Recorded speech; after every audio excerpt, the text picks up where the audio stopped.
হ্যাঁ, এগুলো কোনো কোনো কিতাবে, আরবি কিতাবে মুতাখিরিন পরবর্তীদের কিতাবে এগুলো আসছে, মুতাকাদ্দিমিনদের কিতাবে এই সমস্ত বিবরণ পাওয়া যায় না। কারণ সদের আওয়াজ কিসের মতো? চড়ুই পাখির মতো।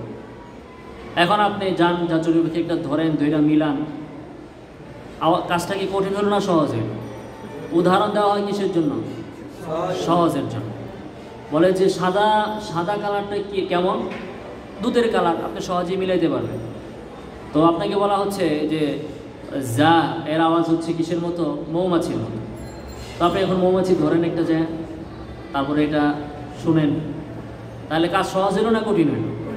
তার একজন দেখি বলতেছে যে মৌমাছি তো সহজে পাওয়া যাবে না, তাহলে যে গরুর মধ্যে যে পোকা থাকে, ওই গরুর পোকা ধইরা তারপরে শুনেন। এত কঠিনের দরকার আছে? দরকার নেই। সফি মূলত হচ্ছে এই যে সামনের উপরের দুই দাঁত আর নিচের দাঁত দুইটা এভাবে লাগা আছে না, মাঝখানে একটু সামান্য ফাঁকা আছে। তো জিহ্বাকে আমি রাখতেছি নিচের দাঁতে, দাঁত দুইটা আছে এভাবে, ফলে পথটা সংকীর্ণ হয়ে গেল না? এই সংকীর্ণ পথ দিয়ে ক্ষিপ্র ধারালো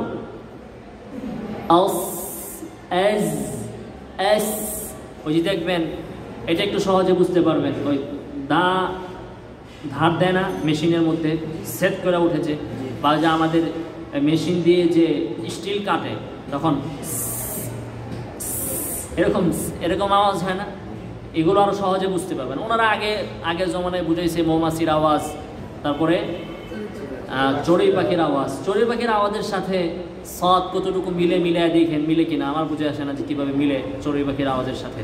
বাকি আমরা যখন মেশিন দিয়ে কোনো সিলভার লোহা জাতীয় জিনিস কাটি বা ডাল যখন ধার দিই, তখন এমন একটা আওয়াজ হয়,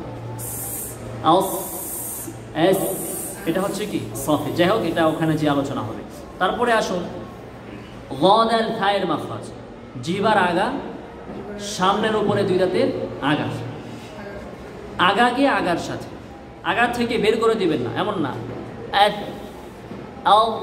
বের করে দিয়ে না, বরং আগা টু আগা এভাবে গদ আল ফা উচ্চারিত হয়। এরপরে আসুন ফায়ের মাখরাজ। ফায়ের মাখরাজ আরবিতে বলা হচ্ছে মিন বাতিনিশ শাফাতিস সুফলা, নিচের দাঁতের বাতিন মা আতরাফিস সানায়াল উলিয়া, সামনের উপরের দুই দাঁতের প্রান্ত বা আগা। আপনারা বাংলায় কি পড়েছেন মক্তবে? ফায়ের মাখরাজ নিচের ঠোঁটের পেট, না পেট, এটা ভুল। পেট এটা ভুল, নিচের ঠোঁটের পেট থেকে নয়। পেট থেকে নয় কেন? আর এই ভুলটা কোত্থেকে হয়েছে? হ্যাঁ, ভুল হইতে পারে। আমরা মক্তবে যে বইগুলো পড়েছি, সেই কিতাবগুলোর তো অনেক অবদান আছে বাংলা ভাষায়, সেখান থেকেই বাংলাতে মাখরাজগুলো আমরা জেনেছি, শিখেছি মক্তবের সেই ভুলগুলো, সেই বইগুলো, সেই কায়দাগুলো থেকে। কিন্তু এখানে ভুল আছে, শুধু যে আমাদের বাংলাদেশেই ভুল এমন না, বরং এটা বিভিন্ন কান্ট্রিতে আছে, আরব কান্ট্রিতেও আছে। এবং এই বিষয়ে আরবের শায়েখরা তানবীহ করেছেন যে এই যে বলা হচ্ছে মিন বাতিনিশ শাফা, আরবিতে বাতনুন অর্থ হচ্ছে পেট, বাতনুন অর্থ হচ্ছে কি? পেট। আর বাতিন মানে হচ্ছে গোপন, বাতিন মানে হচ্ছে কি? গোপন।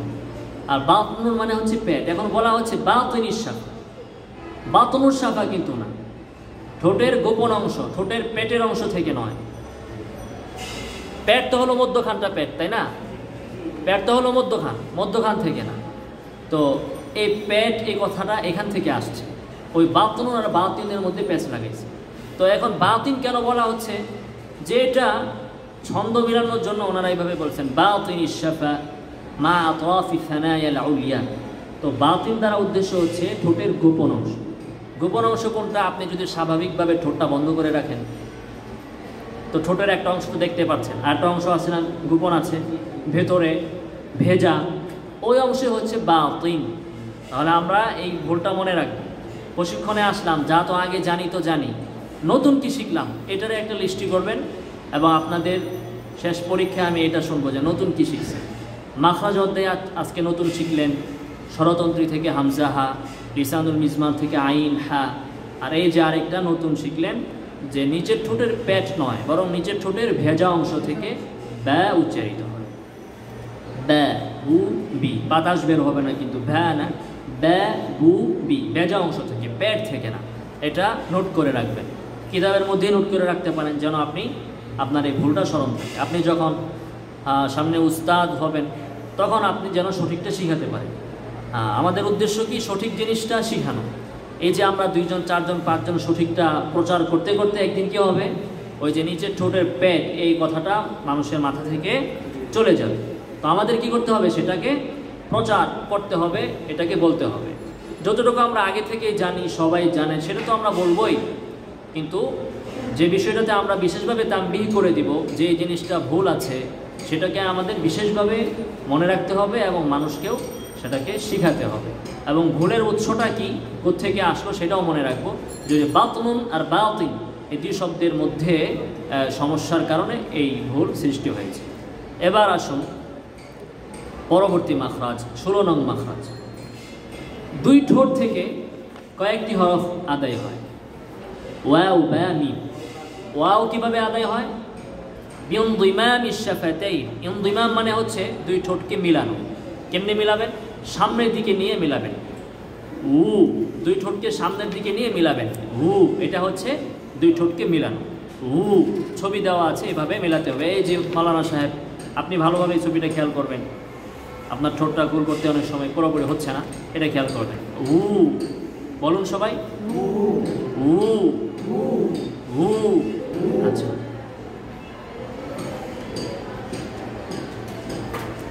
ও আগে গিয়েছে কোনটা? আগে গেছে ফায়ের মাখরাজ, তাই না? হ্যাঁ, মিন বাতিনিশ শাফা থেকে ফায়ের মাখরাজ। এফ, বলুন এফ। হ্যাঁ, সামনের উপরে 2 দাঁত আর নিচের ঠোঁটের ভেজা অংশ, বা না, ওটা হচ্ছে ফায়ের মাখরাজ। এফ, বুঝতে পেরেছি। এবার আসুন বা। বা 2 ঠোঁট পরস্পর মিলিয়ে বা। তো 2 ঠোঁটের কোন অংশটা মিলাবো? ভেজা অংশটা মিলাবো।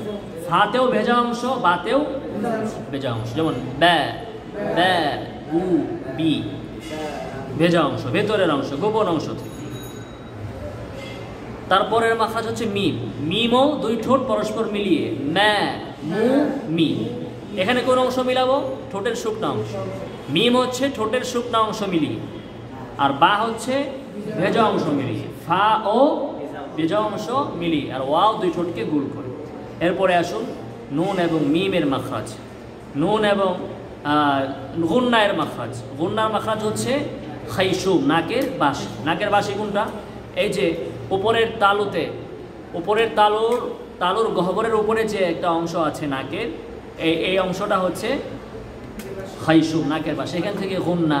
এবং নুন এবং মিমের আওয়াজ কিছুটা ওখানে যাবে। এন, নুন এবং মিমের মাখরাজ মনে আলোচনা করা হয়নি, ছুটে গেছে। তো নুন এবং মিমের মাখরাজ কোথায়? ওই তরফুল লিসান, এটাকে কোথায় লাগাতে হবে?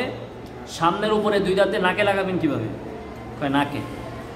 তরফুল লিসানকে সামনের উপরের 2 দাঁতের মারিতে, এন, এন, মারি বলেন বা তালু বলেন, উপরের তালুতে এন।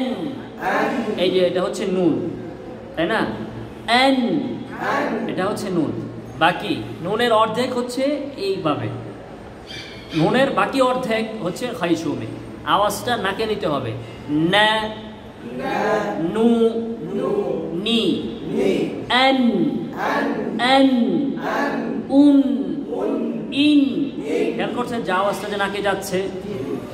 নুন এবং মিমে আওয়াজ বারহাল সর্বদা নাকে যাবে। তাই মুতাহাররিক হোক, সাকিন হোক, ইজহার হোক, ইখফা হোক, আমরা বইয়ে যে পড়ে আসছি, এটাও একটা নতুন জিনিস মনে রাখবেন। যে ইজহার মানে হচ্ছে গুন্না ছাড়া পড়া। গুন্না ছাড়া, এই জন্য অনেকেই, প্রায় ম্যাক্সিমাম অনেকেই যারা নাকি ভুলটা ঠিক করে না, তারা এভাবে পড়ে সিরাতাল্লাযীনা আন'আমতা, মানে স্পষ্ট আন'আমতা, এরকম নয়। সামান্য গুন্না এখানে হবে। এটা হলো গুন্নার 3য় স্তর। গুন্নার 4টা স্তর, এখানে 3য় স্তর, সামান্য গুন্না হবে। কেন এই পরিমাণ গুন্না হবে? যে এটা নুন এবং মিমের মাখরাজ, তাওয়াসসুত আওয়াজ জারি, আনআমতা পার্থক্য আছে না?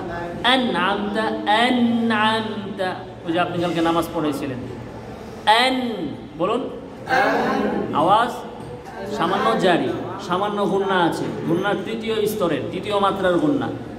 আনআমতা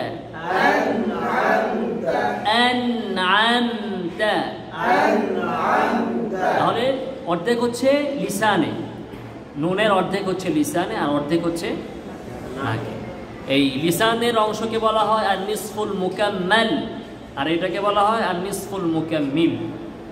অনুরূপভাবে মিম, মিমের অর্ধেক হচ্ছে ঠোঁটে, এন অর্ধেক তো দুই ঠোঁট শুকনো অংশ লাগালেন, বাকি অর্ধেক নাকে। এন আনআম আনআম আম, অর্ধেক কোথায়? ঠোঁটে, অর্ধেক ঠোঁটে অর্ধেক নাকে, এটাকে বলা হয় আর নিসফুল মুকাম্মাল, এটাকে বলা হয় আর নিসফুল মুকাম্মিল। তো এই হচ্ছে আরবি হারফগুলোর মাখরাজ।